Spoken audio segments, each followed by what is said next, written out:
open this up. Let's see.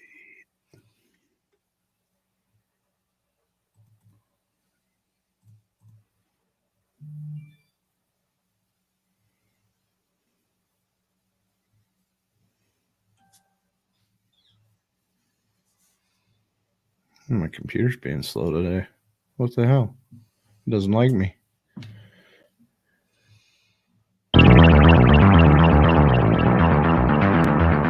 We love shooting, hunting, and educating. So if you want to learn about long-range shooting, you're in the right place. This is the Long Range Addicts Podcast. Shooter ready, stand by. What up, everybody? Of course, we're doing random freaking times again. I apologize. It's just the times that we can get because I've been getting yelled at by Sean on the radio network and sponsors and everybody else because I've been slacking hardcore. Luckily, we've got a new girl that's helping me out on POI. She is now going to start booking all of our podcast episodes. So we actually have a ton of podcast episodes coming up. I think we've got like the next 2 or 3 months booked solid. New sponsors, new stuff coming on. So I apologize to all of you. I've been suck at going through stuff. First off, I want to thank, of course, our title sponsors, Primary Arms. They've come on strong. We just we needed somebody to really push us. Primary's done that. If you're looking at a scope, say for an AR or something like that, check out Primary Arms first. They do carry more than just the Primary Arms scopes, and use code FRN. Code FRN will get you a free mount when you buy an optic. So, I mean, it's a great deal. They've helped us out a ton. Of course, there's a whole lot of other stuff. I'm building a Glock 17 and a Glock 19 right now just because they had Glock parts. They had a whole bunch of crap on there. So if you want some Glock stuff, if you want body armor, if you want any of that stuff, go on there and check it out. What's up, Solinsky? How you doing, brother? Oh, I'm doing pretty good. Can't complain too much. God, look at that. He's in the battle. You're making me want to go get in the bus. But then I'm going to turn the heater on because it's cold as hell. Yeah, I'm living that East Coast life. It's finally starting to warm up here now. Well, it got warm a few days, and then probably, yesterday it snowed again. It just can't make up its mind. But, dude, we need water. It's one of those things. We're in bad freaking problem. We got everybody in California and everywhere else is moving into Utah, and they're taking all the water, and it's been a struggle. So, yeah. Yep. Well, hey, if you want a PA Prism scope, grab one. Use the code FRN. Gives you a free mount. There you go. I don't even know how much the mounts are. They're probably over $100. What do you think? Probably most mounts are, especially if it's a manufactured mount instead of just one of like the big name like Warner. Mm-hmm. They're usually like $100. Yeah. Make sure if you're watching on the Facebook, you click on there's a link there that gives StreamYard the ability to see your name, because I don't know who the hell you are if you don't do that. But yeah, it just says Facebook user. Yeah. But we appreciate you tuning in no matter what. Even if I don't know what your name is, I'll just go, hey, you. That's what I do. Hey, guy. I don't remember names anyway, so I suck at it. I'm going to start doing some different things on the podcast. If you guys like them, hit us up and let us know. I've been getting a ton of messages lately, especially on one of the other podcasts we just did, talking about the direction of the shooting sports, primarily in long-range shooting, with the one we did with Ian Kelby. I've had quite a few messages. I probably close to 20 messages from people just wanting to talk to me about that, and I appreciate it. I try to answer everybody's message the best I can, but it's one of those things. If I don't, it's nothing personal. I did have that happen the other day, though. On Instagram, a whole bunch of hidden messages just like all of a sudden appeared. Some of them are from like a year ago, and they were never on there before because they all came through at the same time as unread. There was, I kid you not, probably 25 messages that just never came through. And wow, that's interesting. Thanks, Facebook. I wonder what the hell else you're hiding from me. You know what I mean? Yeah. But so I want to go into this next section. Hey, there's Holmes. What's up, dude? How you doing? I mean, you didn't join, freaking quitter. The hell, Holmes. Anyway, I want to go through this next section. It's just pretty much some stuff we've seen this week. That's kind of why we have it on Thursdays. We go through the week. We see some stuff. We want to talk about it. So this next section is what the hell have you seen this week? This is brought to us by Falcor Defense. Jason, the team, I can't say it enough. Phenomenal stuff. Excited to see the new stocks, the new actions, the chassis that are out, everything out. So we appreciate Falcor and everything they've done for us. Jonathan's trying to get on their shooting team now, so good luck. Hope you do. I sent him a message, told him to quit being a slacker. It's not like they don't have anything else to do, but we did that. So I just want to go through a few things that I've seen this week. We can converse back and forth. Number one is update your Kestrel. I see there was another update release that Kestrel just did. Don't be an idiot like me and do it halfway through a match going, what the hell? And then it doesn't update because you're not hooked to internet and everything else. So if you have a Kestrel, go update it. If you don't have a Kestrel, you're wrong and you need to go get a Kestrel. And that's all there is to it. Any thoughts, Solinsky? Yeah, once you update it, tell us your high score on Snake. I still haven't played it. Where is it? How do you get to it? I have no idea. I just saw a screenshot. I don't even have a Kestrel, man. I don't use it. But I did see that there was a Snake game hidden up in the update. So you were wrong if you don't have a Kestrel. Solinsky is wrong. I need to address that. Just because I don't want to be part of the cool kids doing the helicopter every stage to update my humidity. I just ask everybody else, hey, what does yours say? You're shooting a 308 and I'm shooting a 6. Does that matter? Is it the same thing? One of our other sponsors, if you're gonna go shoot this year and you want to stay cool but look good doing it, Cryptek just released a new line of hot weather clothes for shooting, for different things like that. So go check them out. I'm gonna put the code right here. Hold on, let me find it. It's right there. 20% off Cryptek. Use code Ballistic20. If you want to go on, you want to buy some good looking stuff for shooting this year, whether it be tactical pants, whether it be hot weather shirts. They've got some really nice moisture wicking shirts that look good, and they've got them not just in the camo, but they have them in colors that that are solid colors, so they look really good. I just ordered some more. So Cryptek Hot Weather Ballistic 20, use that code. The new Hawkins DBM. Hawkins just released their medium DBM, so that's going to be big with you guys that are shooting like PRCs, something you want to load out a little bit further in the medium category. But you've got to understand, like, those will only work with certain actions, right? And I'm going to have to go do some more research, but check out Hawkins Precision for that. They've always built good shit, whether it be rings, whether it be bottom metals, any of that. Go check out Hawkins. They've been one of our partners for a long time, so we appreciate them. Anything you've seen this week, Solinsky, that you want to talk about? I haven't seen anything too interesting this week. It's been a pretty down week just because we had a lot of the stuff released at SHOT Show, and so a lot of those new products kind of got released a couple of weeks ago, but nothing comes to mind right now. Yeah, I was at the Utah Hunt Expo last week, so that's why we didn't have an episode last week. It was struggle, but I did notice that XLR just did release a new buttstock. They to kind of go. They had the tube one, but they came out with a little bit different one that is coming out. And it looks like they're going to release that here Q1 and Q2 this year. So if you want to check that one was interesting. I mean, they've still got their their magnesiums and their ultralights for you hunters. I've got a bunch of them on order. Still haven't seen them. Come to find out, they all went to Bergara. That's why I haven't seen them. Sons of bitches. But so we're going to step on to the next one. That's some stuff we've heard about this week. Again, we're going to try and do it every week. If you see stuff that you want us to hit on, send us a private message, whether it be on Instagram, Facebook. And then I ask you to please leave some reviews. We need reviews bad. iHeartRadio, Podbean, Apple Podcasts, we're on all of them. So wherever you listen, please go leave a review. Next up, we're going to talk about mine and Solinsky's background. A lot of people especially ask me, like, what got you into this? Why are you here? Do you know anything? Honestly, no, I don't know shit, but I try to be. And Who does? That's why I started the podcast. And that's why I started Long Range Tactics, because I wanted to learn just like everybody else more than what I already know, and then make sure the freaking typer snipers. I put that in our bio today. We are waging war on the typer snipers. The dudes in their mom's basement in their underwear, punching the keyboard like on a sniper's hide. I just offended somebody because I said that, but it's fine. Because they can hide on sniper's hide under somebody else's name with a number after it, and they're hardcore, and they're badass, and it's like whatever. You can go through and you can help people without being a freaking absolute tool.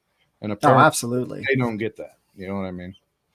So before I get into myself, let's go into Solinsky. Tell us, I guess, a little bit about your background. Now, for you guys that don't know, a lot of the co-hosts that I bring on here from Long Range Tactics, which is our other company, long range educational stuff. Solinsky's one of the senior reviewers, does a lot of reviews, stuff like that. But let's hear kind of your background, Solinsky. Okay. So I got into shooting as a kid, like most real Americans. Just shooting BB guns and stuff in the backyard. My dad got me into 22s when I was a teenager. And at the time, I thought I knew a lot. And I thought everyone that I went shooting with knew a lot. And then I joined the Marine Corps in 2011. Realized I didn't know shit. And most people don't know shit. And so kind of started to further my education there. I joined the infantry, was in a straight leg infantry company for a couple of years. And then I got selected to be part of the Scout Sniper Platoon in 2012. And then from there, progressed and learned with the Sniper Platoon, and then went through sniper school in 2014. And then was a sniper team leader for a couple of years. And then I forgot my first jolt in actual competition in 2015 at the Marine Corps combat arms matches. So at the time, it was the combat shooting team, which became the 3-gun team that the Marine Corps had, would travel around and put on combat shooting competitions. And so it was essentially a mix of 2-gun and 3-gun. And they would try and mix more relevant systems in there. The year prior, so it would have been 2014, I'd seen videos while I was trying to research what I was getting myself into, where they'd had like a stage where they had a Humvee with a 50 cal on top, and like they started out on the 50 cal, had to hit a target, and then like jumped out and shot with a saw, and then moved on to a rifle, shotgun, and pistol. So they had a stage like that. But they're very 2-gun, 3-gun-esque stages. And so I took a sniper team out there to compete, and hung out with the members of the shooting team, learned a lot from them. And at the end of it, they offered me a full-time spot on the Marine Corps shooting team. So I made the decision to re-enlist instead of getting out, because I'd been planning to go to college. And essentially decided I'd be a dumbass if I did not take essentially what is a full ride sponsorship with ammo and guns and travel. And I would regret it if I didn't do it. So I said, okay, re-upped. Got stationed out in Quantico to be a part of the shooting team in 2016.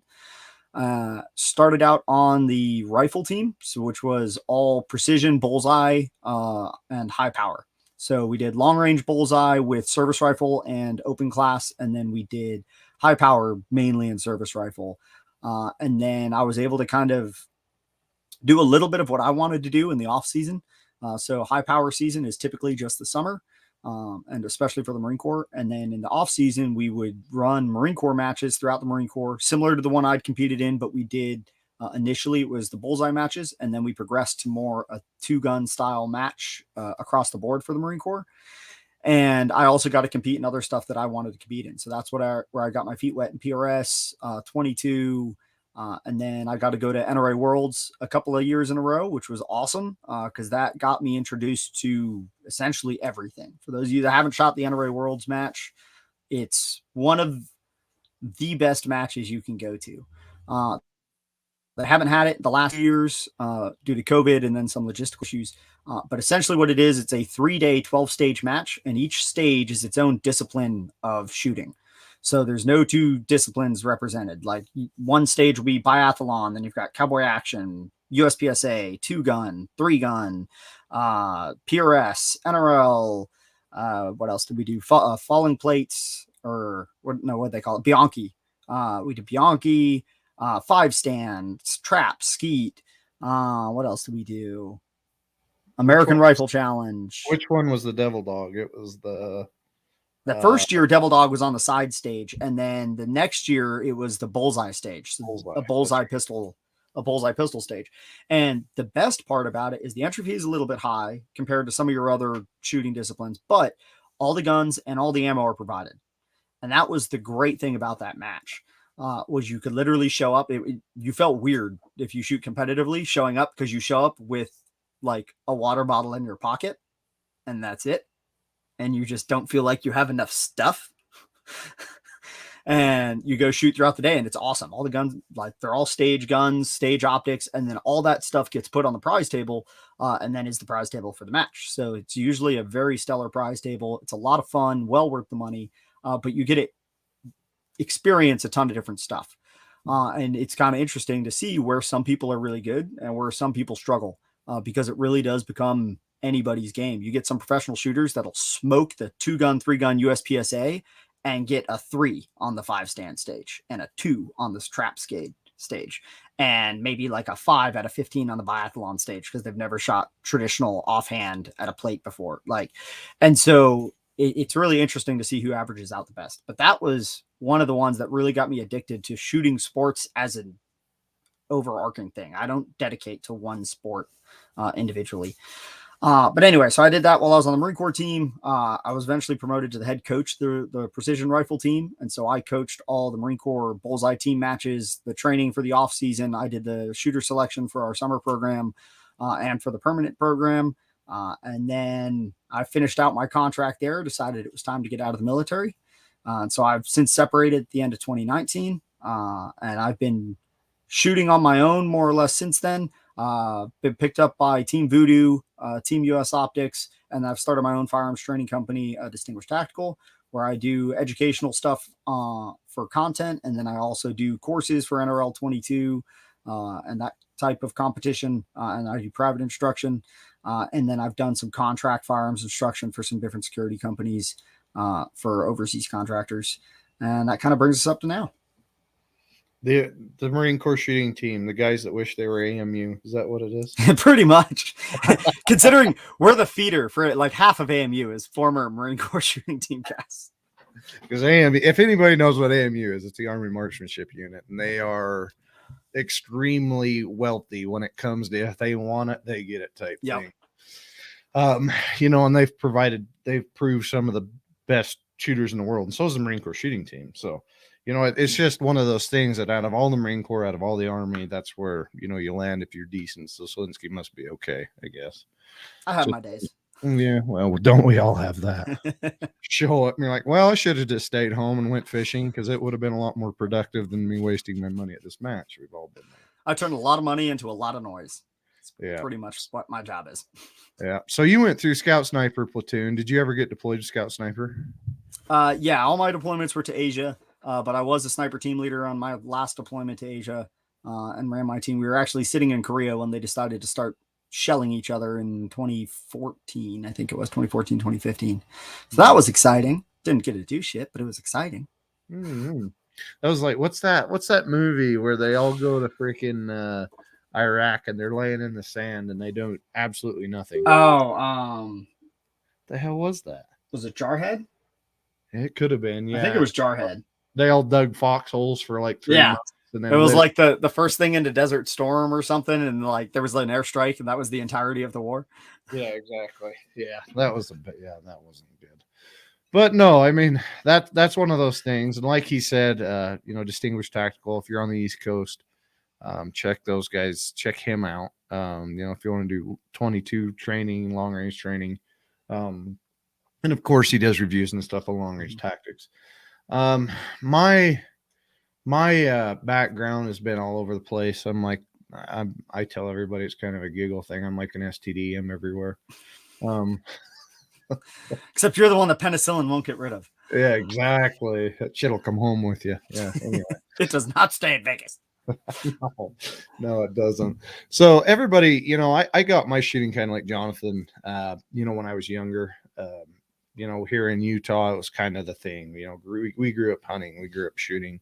My first gun, I think I got a 22. I think my first gun was actually a shotgun at like age 7. Kept knocking me on my ass, but I kept getting up doing it.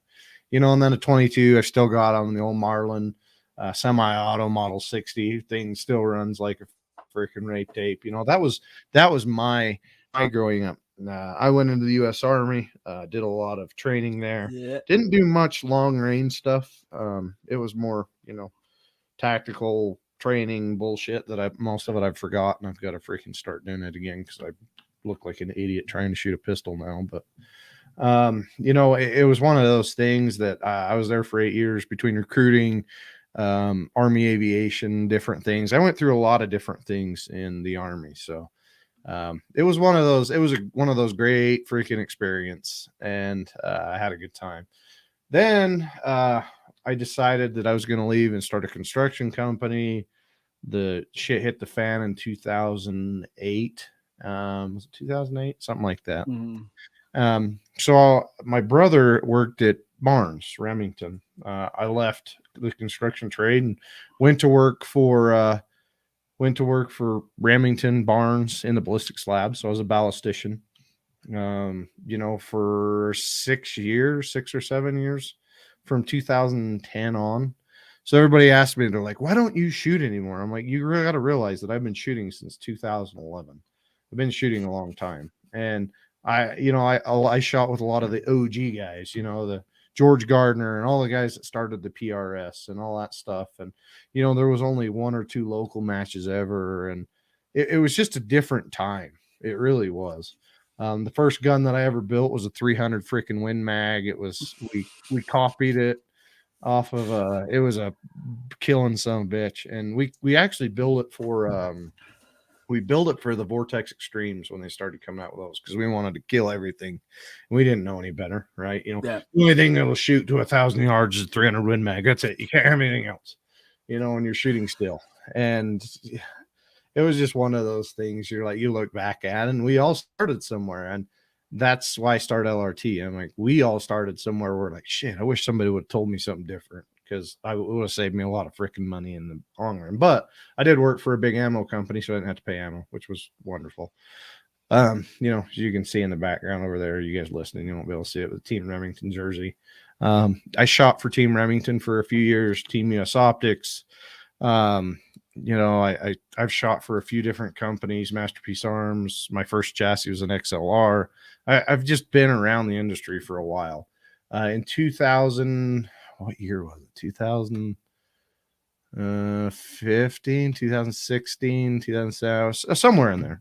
Remington, started going down the drink, and they needed to get rid of armors and ballisticians like I was.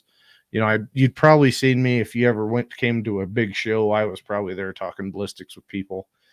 So that was all I did. That's for a day job. Every day I reloaded shit and tested stuff. I worked on big military contracts, PSR contracts, MSR contracts, tracking point contracts. I worked on Remington defense stuff. I worked on a lot of stuff when I was at Barnes. So I got my feet really, really wet with defense projects, reloading projects, bullet design, hand load design. In the lab, I had over 1,000 barrels I maintained. So if you want to talk about barrel cleaning, I got a whole freaking day that I could talk to you about barrel cleaning and maintenance.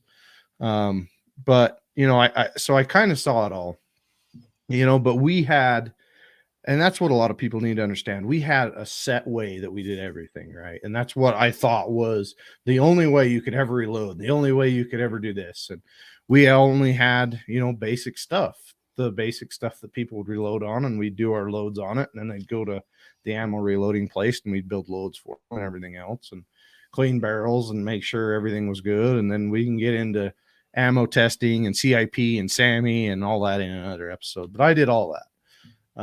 So I've been down the road of ballistics and understanding it. But as I got out and I started looking around, there was a lot of people that had a lot of good ideas to make stuff better. You've got the Eric Cortinas, you've got, a lot of these guys just have a lot of knowledge when it comes to reloading. And at some point, even after 6 years of reloading and shooting nonstop, I mean, in 1 week, I shot close to 80,000 rounds of pistol by myself. It was freaking nuts because we had to do barrel wear testing. I've shot a lot of rounds. I've shot more rounds. People think I'm kidding. I've shot more rounds in a week than most people will ever shoot in their life. And some of it really sucked. The Barrett 50 freaking project sucked balls. But 16-inch 50 cal with a brake. We hated Barrett week. Oh, son of a bitch. Do it in a concrete tunnel with a brake. It beats the hell out of you. But I worked on a lot of that stuff. But I am the first one to tell you I don't know everything. And that, again, comes back to me starting LRT is it's like I wanted to learn more. I wanted to be more proficient. I wanted to be better. And then I wanted to share the knowledge that I do have, and kind of share that with everybody. And that's what I think everybody that came into Long Range Tactics and Long Range Addicts podcast kind of saw was they want to help. They don't want to be the typer sniper. And that's why everybody coming in the Long Range Tactics group really likes it, because they don't get attacked. Excuse me. They can come in and they can talk. And that's one of the great things about it. But, since then I've started a company called Team POI. So I run multiple companies within the firearms industry. I run their marketing and PR and do a lot of shooting stuff and sponsorship stuff and pro teams. And so I do a lot of that stuff now. That's my day job. So if you guys are like, well, shit, what does he do for day job? That's what it is. I do marketing and PR. You'll see me in videos with magazines and different things, on different company stuff like Fix the Sticks. You'll probably see me there every once in a while. I've just gotten around, I've tried to build my name up like a lot of people have. And so that's kind of my backstory. And like I said, I don't know everything. I'm here to learn just like all of you are. But if you guys do have questions, ask. If I don't know it, I'll find somebody that does. That's all there's to it, because I don't know everything. I'm still learning. The long range game in the last few years, I've actually kind of stepped back and went, okay, to be better, what do I need to do better? And take classes, take training. I've taken a lot of training classes from a lot of different people. And been very blessed that way to learn at different things. And I still want to take a lot more. I'd still, I think my goal is to take at least 10 training classes from different people, because some of them have been a lot better than others, but I always take away something from each class. What are your thoughts on that, Solinsky, for as far as like bettering yourself, I guess, as far as where you've been and where you want to go? Oh, yeah. I mean, constant education is required, especially in long range sports, and especially if you haven't done anything in the last decade. The last 10 years in long range has seen more advancement than the prior 100 years. Just in terms of ballistics for different projectiles that are coming out. Powders have changed some. They haven't changed a ton, but the manufacturing process has changed exponentially. We're having factory guns come out now at a price point that was unfathomable 20 years ago. The only way to get a sub-minute gun 20 plus years ago was full build, custom, hand everything at your local gunsmith for $6,000, $7,000, $8,000. Where now you don't have to do that, and even the custom stuff is cheaper. Just because you're getting actions that can accept prefits. So now the custom gunsmiths don't have to do nearly as much work, which was the labor was one of the biggest expenses for the custom shops. And so they're able to pump out a higher quality custom rifle in a shorter timeline with higher quality control at a lower price point. And so that's opening up long range to a lot higher or a lot more broad demographic than it used to be as well.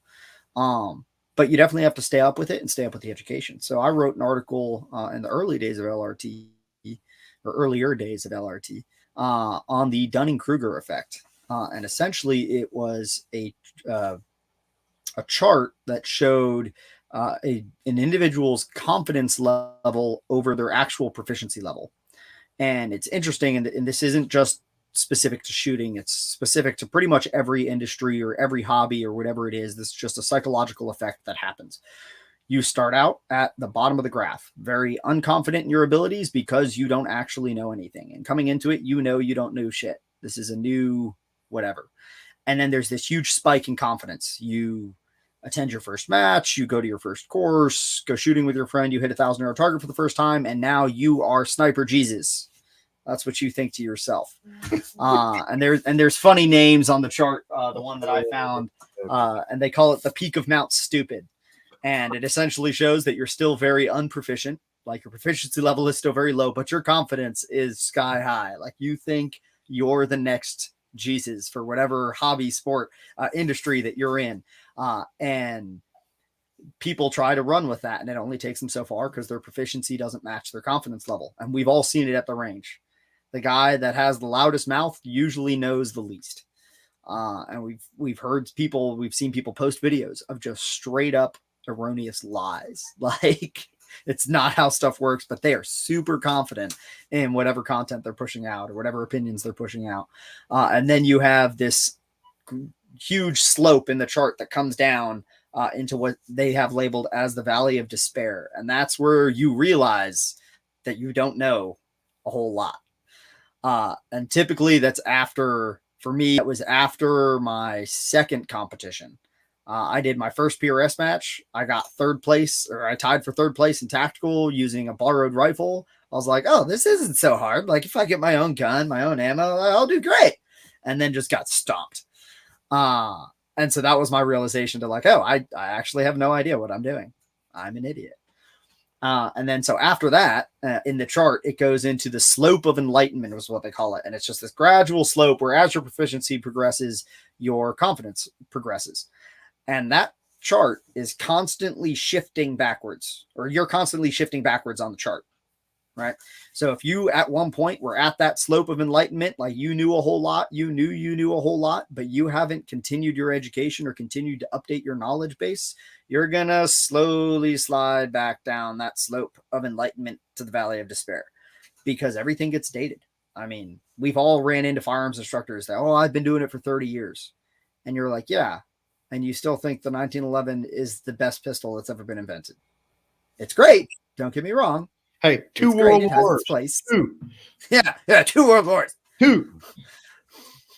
But that isn't an opinion in a concealed carry class. That is no longer relevant information for concealed carry. Bullshit. When you run out of ammo, you throw the gun at him. Yeah, it's heavy enough. It'll stop a truck. Don't get me wrong. I love my 1911s. But that kind of end-all, be-all mindset is my biggest pet peeve with my fellow firearms instructors. I hate people that are like, well, this is the way it is. And I think that's bullshit. But the only way to get out of that mindset is to attend other people's classes, even if it's over a topic that you already know. Be open to other people's opinions. Try other people's techniques, theories, whatever. Try it out. See if it works and get proficient at it. We've had Stephen Ferguson on a couple of episodes in the past. For those of you that know Stephen, he's a great dude. I used to teach with him on the Marine Corps team. And one of our favorite analogies when we taught the Marine Corps matches was bowling. And so we would start off the lesson because we would be typically teaching barricades is where we'd bring this in. And for most of these guys, they'd never shot qualifications off of a barricade before. So they didn't understand barrel flex. They didn't understand how they need to position themselves behind the barricade to maximize cover and support. And there was a bunch of things that they needed to learn that aren't necessarily intuitive. And so we started off with, okay, who's gone bowling before? And typically 90+% of the class would have said they've gone bowling. And then we would ask them, do they bowl curved or do they bowl straight? And we'd usually get a mix of both, right? And then we would ask, what do all the pros do? Oh, they curve it. Like nobody on professional bowling leagues, no one even in amateur bowling leagues, you will see throw a straight ball. They all curve it. And then we would ask the guys that have curved, what happened the first game you curved it? Oh, it sucked. And me and Steven would go off and tell our stories. We both bowled a fair amount. And like my first game that I tried bowling curved, I bowled like a 14. Just absolute garbage. I threw more balls in the gutter than pins I knocked down. And so if you look at very small sample size of data, curving was worse. I was averaging like high 180s at the time, bowling straight. And then I start bowling curved and I'm bowling a 14. Well, if I look at that 2 games worth of data, oh, curve doesn't work. That's bullshit. I'm never going to do that again. And I'll never progress past that 180 mark. But once I became proficient at curving, it was obvious that that was the superior method. And a lot of people forget that they need to do that with the shooting sports. If you're trying a new grip, a new stance, a new position, a new whatever, you have to get proficient at it first before you determine that that isn't for you, that doesn't work, that's bullshit, whatever it is. Because most of the time you just suck at it because you've never done it before. It could be a superior standing position or barricade position or a superior chassis system. And You just aren't comfortable with it. So the first time you use it, even if it's better, you're not going to do as well. And that a lot of times gets overlooked in shooting with people that don't keep up with the knowledge and the proficiency and the training aspect and other people's training. Right. And I think a lot of people need to look at it. And the way I look at it is like a sponge, right? Like you're just going to go in and soak everything up. Some of it you might not want, but with every training that I've ever done, I've just taken little bits and pieces of it and made myself better. Understanding, breathing techniques, understanding some of that. And there's some really great training people out there, some really great people that I recommend. I think I'm going to build a section on long range tactics of recommended people to go train with. And that's hard to do, but a lot of the people that I've trained with are phenomenal. It seems like I've trained more with SWAT snipers and some of those guys. And I'll be honest, I don't want to freaking be anywhere near one of them sons of bitches when they freaking go out and try to shoot somebody. But there are a lot of great ones. And the same thing with law enforcement, the same thing with military, the same thing with you shooting yourself. You can tell if you go train with a bunch of SWAT guys who has put in the work on themselves and who hasn't. Same thing with military snipers. You can tell who goes to the range after the fact and trains as well. It's just like basketball or anything else. You can tell the kids that spent more time on the court. And that comes back to it. If you're a military law enforcement sniper and you're listening, you think I'm attacking you. I'm not. But you need to think about how much time you're putting in yourself. To yourself and investing in yourself. And that's kind of where, we've all got to be. It's like continual education, right? And a lot of business practices across the world, every year you've got to have it. And I heard somebody the other day, they're like, well, I invested in this $10,000 gun and I've got all this shit on it. I've got the best stuff in the world. But okay, how much did you invest in yourself to get better with that equipment, right? And that's the best thing. But we've kind of gone off on a tangent here, and we'll talk more and more about this. But we just wanted to let people know that hey, this is our background. Collectively, between the both of us, we know a lot of shit. Same thing with the whole LRT team. That's why I put all these guys and gals together, because they knew a lot of shit.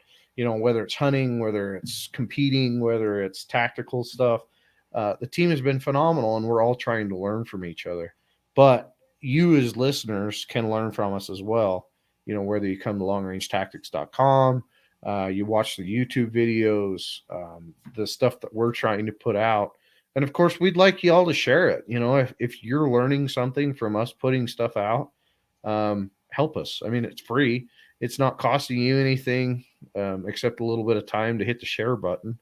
And it's just one of those things that investment that helps us grow as well.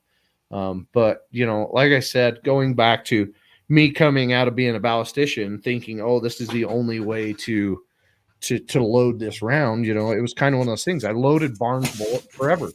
I knew how to load Barnes. A lot of people didn't. But when people asked me about burgers or something else, they were loaded completely different. Their jumps were different. Everything else was different. So in this continual education stuff, I had to relearn how to reload some of this. And now with LRT, we've got Nozzle we're working with. We've got Hornady. We've got all these companies that we're working with now, and I've got to reteach myself and understand each bullet separately and understand what they're doing. The overall, hey, I need to get this bullet this fast. I get all that. But each bullet has a different distance it lands it likes. It has a different twist rate it likes. It has, all these different things that you've got to change. And I always try to accept, assistance and help there. But I don't know. I mean, what in recently, since you got out of the Marine Corps, Jonathan, what have you done to better yourself, I guess? Tried to shoot as much as possible and talk to as many people as possible when I shoot. One of my favorite things to do at matches is to shoot in a match that I don't know everybody in the squad. And that works both up and down. So whether I'm shooting with people that are less proficient than I am, or I'm shooting with people that are grossly more proficient than I am, both of them have their benefits. You get different people's opinions on how they approach stuff. Which can make you think kind of out of the box and be like, oh, that is kind of a better way of doing things. or maybe a different way that you need to think about it. You get to see more equipment versus if you shoot with the same 4 guys and same 4 or 5 guys in every squad, you see the same 4 or 5 rifles, same 4 or 5 scopes, same 4 or 5 kestrels, right? Whatever their system is, it never changes. Where if you start shooting outside your comfort zone, yeah, go shoot with your buddy if you've got a buddy at the match, but don't try and have like the exact same squad every time. I think that has an immense amount of learning capability because you get to see different people's mindsets, how different people approach stages. And then you also get to see a huge plethora of equipment instead of just the same stuff over and over and over, where you don't actually see anything different. I've taken a couple of courses since I've gotten out. Some of it has been for work for the security company I was working with. And then that's the other thing that I've done is I haven't stayed instructing to just one group. I've done, I guess the private security sector isn't really military or law enforcement. It's kind of a meld of both. But I've worked with a couple of cops as well. And then I've done civilian instruction and seeing the different mindsets and seeing how they can complement each other. And so going back to kind of your point with military and law enforcement, and we've been getting a lot better in the last 5 years with this.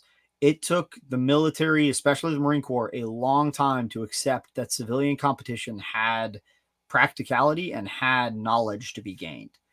And I know law enforcement on the non-SWAT side has dealt with this with USPSA forever.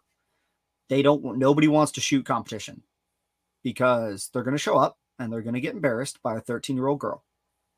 Like, guaranteed. I always use that example because I watched it happen in Quantico. We had this chick that was 13. This would have been right when I showed up to the team. So 2016, she had been working with one of the Marine Corps 3-gun shooters, and been training with him and her dad on the weekends. And she was getting featured in magazines. Like, she was awesome. Mm-hmm. And she would destroy some egos on the weekly USPSA match. That was supposed to be a fun, friendly, local, and she just swatted everybody. Just crushed souls. And you get somebody who's a local cop or a local sheriff or whoever, and it's their first match. And I've been in law enforcement for 25 years. And then this 13-year-old is just like, yeah, and I beat you in one stage. Like, the whole match is done. Right. And their egos get bruised and they don't want to come back. And on the sniper side, we saw this happening in PRS. They would show up, usually boasting to everybody, oh, I'm SWAT this, I'm Scout Sniper this, I'm Army whatever, DevGru this, that, the other, and everybody knows it within 5 minutes of the match starting, and then they are bottom 10th in placement. And they get embarrassed, so they never come back because they spent that first hour bragging to everybody. And for the Marine Corps side, once we got over that hump, and Phil Vallejo was probably the biggest catalyst to get us over that hump because he was a Marine Corps sniper instructor at the time. He was placing nationally for PRS. And so he kind of dragged a lot of the community up with him in, hey, there is lessons to be learned. If you apply yourself, don't show up thinking I'm a sniper, I'm going to win every match because I'm a sniper and whatever. And getting past that mental block. And it's the same with SWAT. I did a cross training when I was in Hawaii before I went to the shooting team with Hawaii SWAT. And just watching their mindset difference with long range shooting was eye-opening to me. They looked at it completely different than what we did on the military side. And part of that was specifically to Hawaii. Their SWAT teams were a very senior position. I think their most junior dude on their SWAT team had been on the force 15 years. Because regardless of military or other experience, if you hadn't been with the force 15 years, you weren't getting on the SWAT. So they took that mentality over to the SWAT team. And so if you hadn't been on SWAT for however many years and you hadn't been a cop for 20 years, your opinion didn't mean anything, regardless if it was right, wrong, or indifferent. And so they had a lot of dated opinions, not necessarily wrong. They were just dated. And that kind of had become its own issue that they just kind of self-circulated. And so that's one thing that can happen on the military and law enforcement side if you aren't kind of going out and learning from other avenues that aren't just what you teach in your bubble. Mm-hmm. Yeah, and I mean, we can go down this road for a long time. If you guys go back in episodes and listen to the one we did with Mark Lang, Mark's a good friend. He runs a training company called TacFlow, and he's kind of like, the guy that's trying to change the minds of the LE snipers, and they're doing a phenomenal job of that. trying to change the way things are trained. And if you guys haven't heard of Phil Vallejo's modern day sniper, him and Kalen, they do a phenomenal job. We've been talking. We need to have them on the podcast here pretty soon and just talk about long range bullshit and just have a good time BSing. But, I guess coming back to everything, we can go off all day on a lot of this, training stuff. And I think we're going to have a few more podcasts on understanding training, understand who to talk to, understanding what you need to do to make yourself better, right? Because each one of us has a different, mindset, has something different they need to work for. So that's one of those things that we have constantly got to train with. And if you guys have ideas that we can talk about, of course, please PM us, let us know. But we just kind of wanted to tell everybody kind of our backgrounds a little bit today. Excuse me, I keep burping. I had freaking Red Bull and Mountain Dew, so I'm on a tangent right now. But doing the shakes and everything else. It was good for me though, because I got sicker and shit with shot, and it still hasn't come back, kicking my freaking butt. But we just wanted to kind of have this discussion, to meet us. If you want to know more about the Long Range Tactics team, and I've still got to update some more, but if you go longrangetactics.com and meet the team, some of our stuff's on there. There's some phenomenal people on the team now that know a lot of stuff. And every person on here wants to learn, and not one person is going to call you an idiot or anything else if you reach out directly either. You message us. We try to message everybody back within a day, have great conversations on our PMs and different things. And we'll never blast you. We'll never call you a dumbass unless you come out swinging, and then we're going to have fun with you. But, we know you're sitting in your freaking mom's basement in your underwear. It's fine, you damn typer snipers. But, there's a lot of you scared to also, I've been getting this a lot lately. There's a lot of you scared to come out and talk about the way things are going and the way things are, happening now. And, some of you have felt comfortable enough to come talk to us through private messages, and we appreciate that. I don't know what's going on with our freaking, I'm getting weird messages. YouTube comments. Yeah. What the hell is that? I don't know what that is. We're getting weird. Like it's showing. I don't know what that is. Okay. We'll have to go look at it in a minute, but, just feel comfortable coming and talking to us. Like I said, if you want to learn more, hit us up. One other thing, if you haven't heard the short ranges yet, we're going to try and release those every Friday. So you're on the way home from work. They're 15-minute sessions where we just, hit a few topics real quick and then be done. So you don't have to hear us ramble on like we do, or like I do anyway. But it's spam in a different language. Freaking Dave's on top of it. Thanks, Dave. But we appreciate y'all for joining. We're gonna call it good. Maybe we'll record a couple short ranges here real quick because we were on a couple good tangents. But I appreciate y'all. Again, check out our sponsors. They're the ones that make this possible. If you want to see all of our episodes in one place, it's Firearms Radio TV, firearmsradio.tv. And go check all that out. And of course, on your favorite podcast, of course. Thanks all for listening. We appreciate you. Until next time, holla. Appreciate it. Let's see.